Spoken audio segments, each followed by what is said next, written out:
Let's spend a few minutes talking about how to learn Greek. We need to do this because learning ancient Greek will be very different from the way language is often learned. When you learn to speak a modern language, whether your first language or a second or third language, you usually learn through a process of immersion. You spend enough time hanging around with people who speak the language and you absorb it. Greek, and I mean ancient Greek, is a dead language. It is no longer spoken, so we can't learn it that way.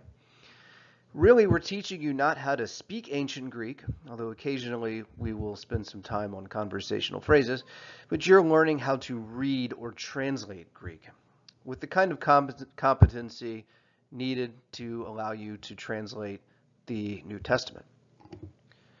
So how do you learn an ancient and dead language? A language that you will not speak. Here are my pillars for success. Study the same material repeatedly.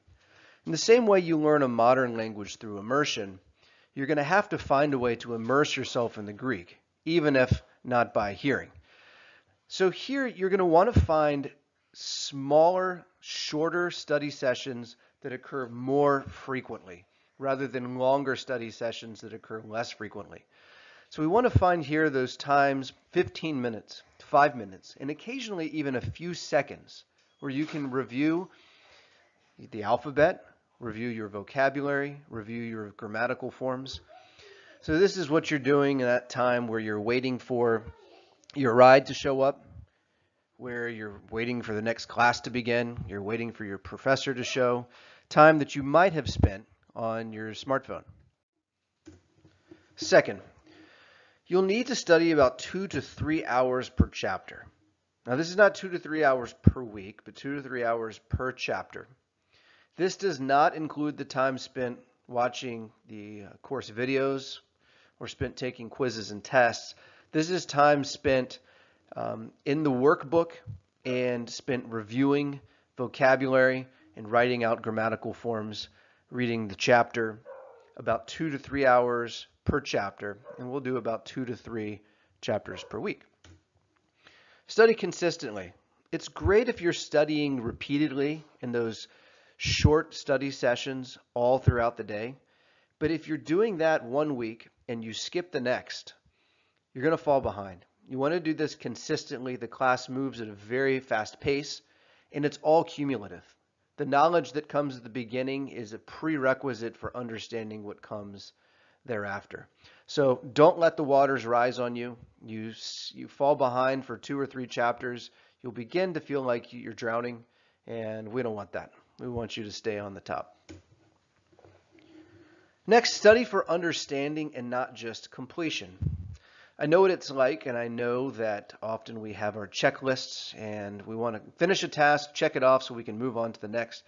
Often we do that, though, at the expense of the quality of the work.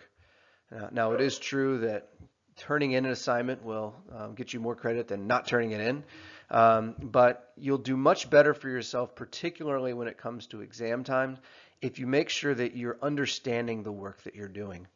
And this is the purpose of the discussion boards, is to allow a place where we can come together and discuss through those things that you may not understand from the workbook or other concepts that are introduced in the chapters.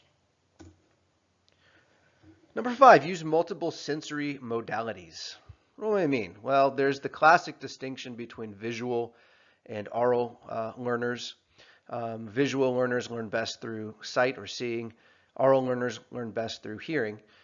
There's also what's called kinesthetic learning, which is learning through movement. So when you write out Greek, write out your letters, write out your grammatical forms and vocabulary, you're learning in some ways through that movement.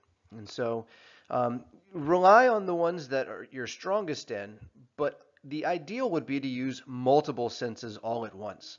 Writing out while saying and seeing will be more effective than just doing one. And number 6, keep organized notes. So as we go through the videos and PowerPoint presentations, don't just watch, but keep a notebook with you where you can keep very organized notes, clearly headed with the chapter and clearly headed with the subheading in order. Now, we have to stop at 6. It would have been ideal had we had 7. We could have had the sort of ideal biblical number of pillars. But alas, maybe you can add a 7th.